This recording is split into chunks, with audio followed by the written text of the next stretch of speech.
normal. Okay. All right, so here's my crate. This is a working crate. It's not anything finalized. I just try to grab a bunch of songs that I thought would work nice for their dance next week. And I picked a lot of songs that I've played at the dance in the past. So again, here's how I have my crates organized. I have an opening crate that I'll play for the first 30 minutes, 45 minutes of the dance to give everyone a chance to come in.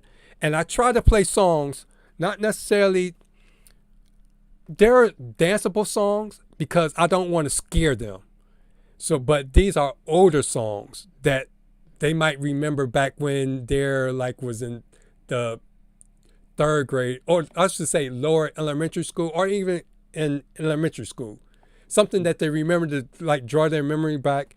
And being that I was a music teacher at that school, a lot of these songs are songs that they, when they were little, had sung or danced to at the talent shows. So I'm hoping that they'll bring back memories, especially since this will be the first time they would have seen me in the whole school year, because I was there at the beginning of the school year, and I officially retired that last Friday in August. So they never been in contact with me. So to be able to bring back memories, and then hopefully we can have our special moment together. Very nostalgic. Yeah, Definitely. and also I tried like mashups or songs that I think are good dance songs that might not work on the dance floor. So that's why I try to put for my opening songs. Let me see, like Ice Spice in the Hood, and there's a couple others. It might not be that many here, but like those where you see OHP Safe, that meant that I actually took the clean version of that song, dragged it into whatever software I'm going to use, and I actually went through and created cut points and reworked the song. So it only plays the school appropriate sections of the song, and I bleeped out any kind of questionable words. Yes. And then I go into my main crate. Those are basically your dance floor fillers, the ones that you'll hope they'll be dancing, that keep the vibe going. And that's where you see a lot of like super bass. I have extra clean. I have you should see some more like OH Perry kind of songs. OHP clean.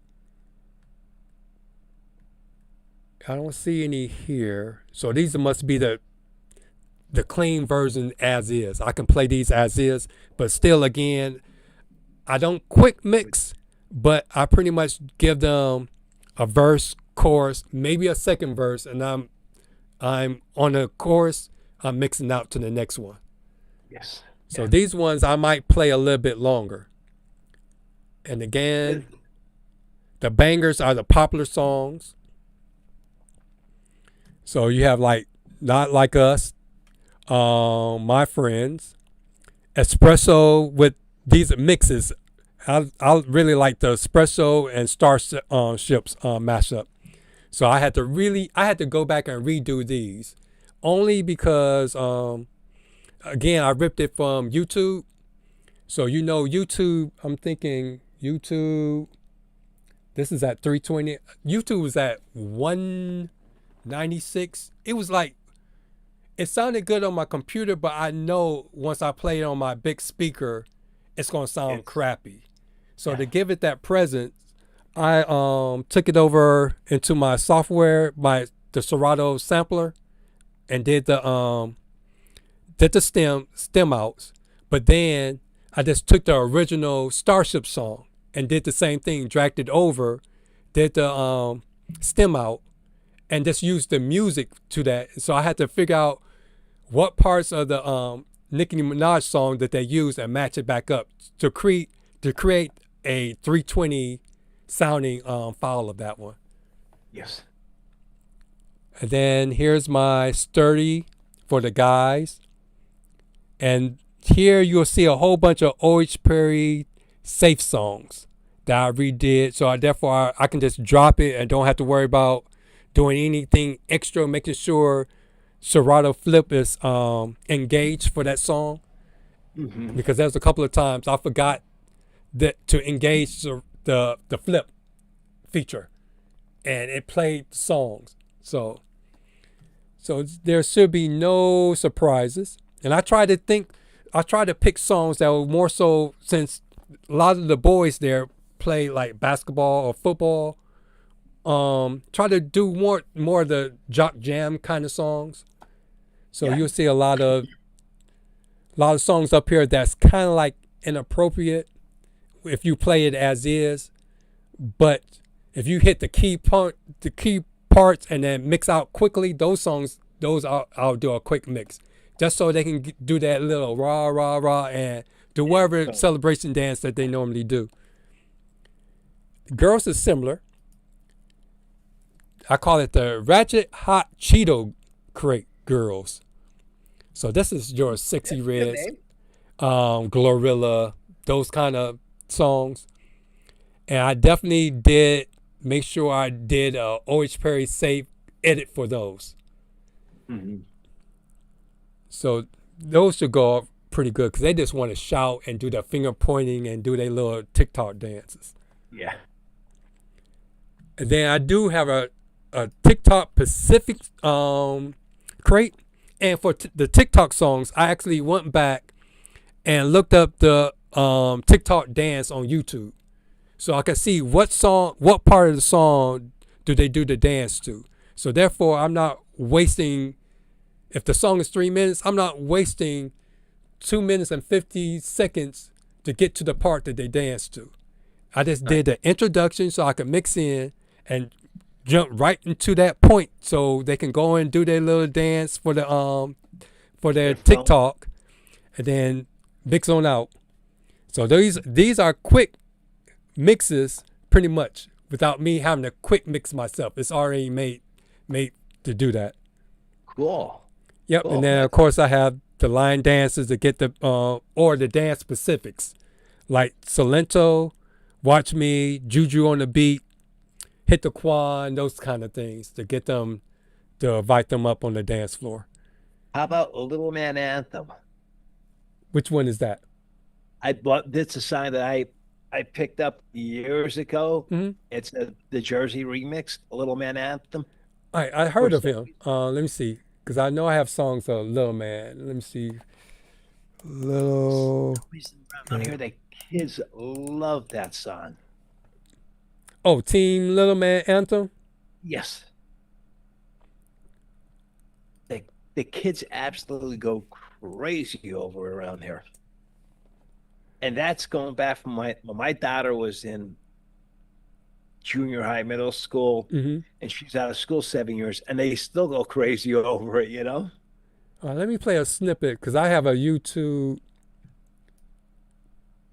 Let me play it so I can try and remember. I don't think if I play a second, it won't.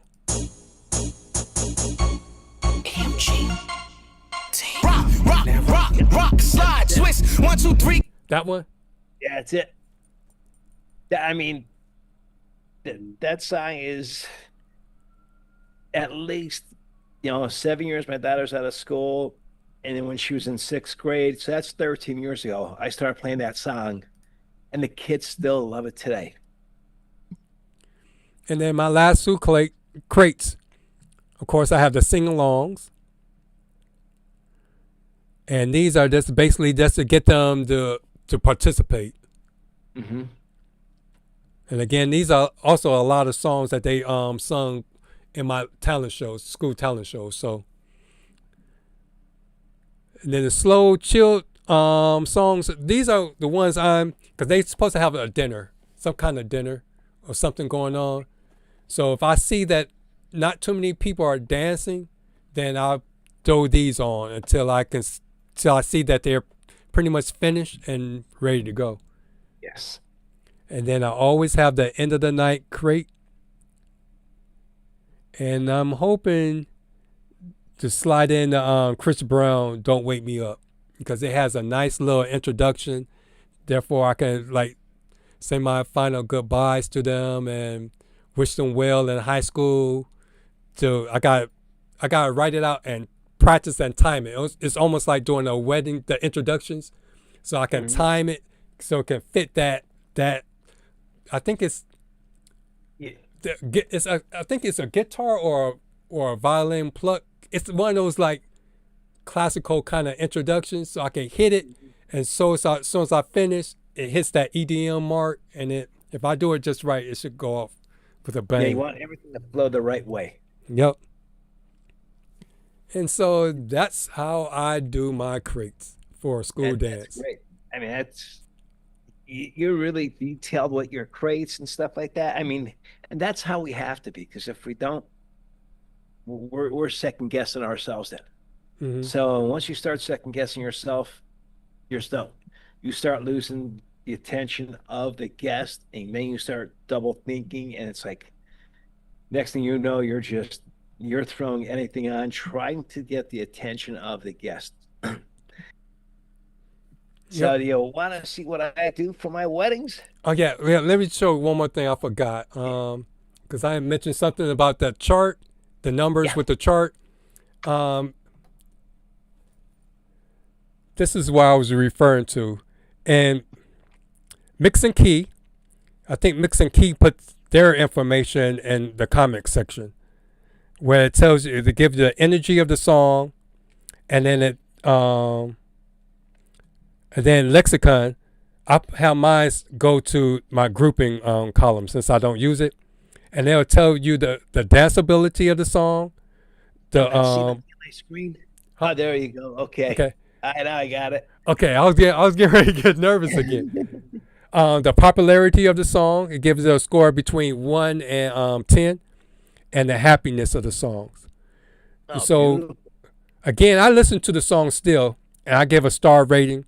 1s usually means something I'll play at a warm-up, or it's usually a slow song, so I'll play at the beginning of a mini set.